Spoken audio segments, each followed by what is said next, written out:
Magandang araw mga idol! Sa post ni Luis Nery sa FB ay sinabi niya na willing siyang makaharap sa lona si Janriel Casimero. Basta daw dapat ay magkaroon ng Rango Salas sa featherweight, lalo na daw sa WBO para maging world title eliminator ang maging laban nila sa WBO. At sabi pa ni Luis Nery mga idol na if the price is right daw, bakit naman daw di niya lalabanan si Casimero? Wala daw siyang inuurungan. Maski nga yung hari ng super bantamweight na si Naoya Inoue ay walang takot niyang nilabanan at dumayo pa siya sa baluarte ni The Monster, kaya hindi daw siya natatakot kay Casimero. Madali lang daw niyang icha-chap-chap si Casimero at patumbahin na parang puno dahil si Inoue nga daw ay napatumba niya si Casimero pa. Kaya alam naman ni Koki Kameda mga idol na kaya pumirma si Casimero sa kanila dahil nasa poder nila si Luis Nery at para hindi na ito makawala sa kanya dahil malaking stepping stone ni Casimero itong si Nery dahil kilala na ito international. Kaya kung in-knockout niya itong si Mexican Bad Boy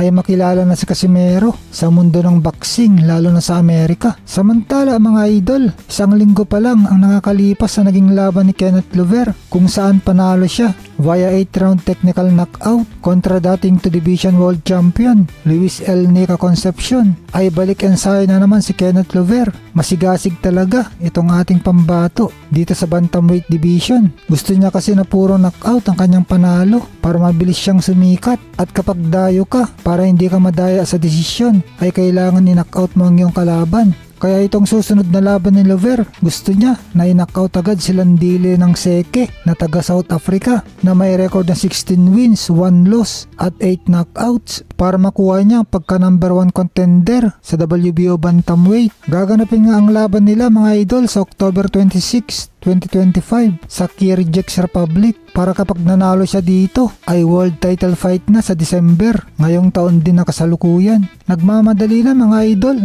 ang promoter ni Lover na sa Kameda. Gusto na agad maging world champion si Kenneth Lover at sumikat na sa international at kumita na sila ng malaki. Samantala mga idol, kumpirmado na, nakasado na ang bakbakan ng ating kababayan na si WBC World Minimum Weight Champion Melvin Jerusalem. Dedepensahan niya ang kanyang titulo sa pangatlong pagkakataon kontra South Africa na si Shaq Holwa Kuse. Kinumpirma na nga ito ng Paukas Sports. Maganda mga idol at dito gagawin sa Pilipinas para makasiguro tayo na hindi madadaya ang ating pambato. At kahit nasa Japan ngayon si Melvin Jerusalem mga idol ay hindi ito nagsasayang ng panahon. Tuloy-tuloy pa rin ang kanyang matinding pag-ensayo. Kahapon nga lang mga idol sa kanyang FB, nag-post siya na naka2 oras siya at 20 minutes na tumatakbo, sprint at pagakyat sa hagdanan. Plinax rin niya mga idol ang kanyang bato-batong katawan na nagpapakita na handa na siya sa kanyang laban na maugong na balita, at sinabi na rin ni Manny Pacquiao na isa sa main event itong laban ni Jerusalem sa Trilla in Manila.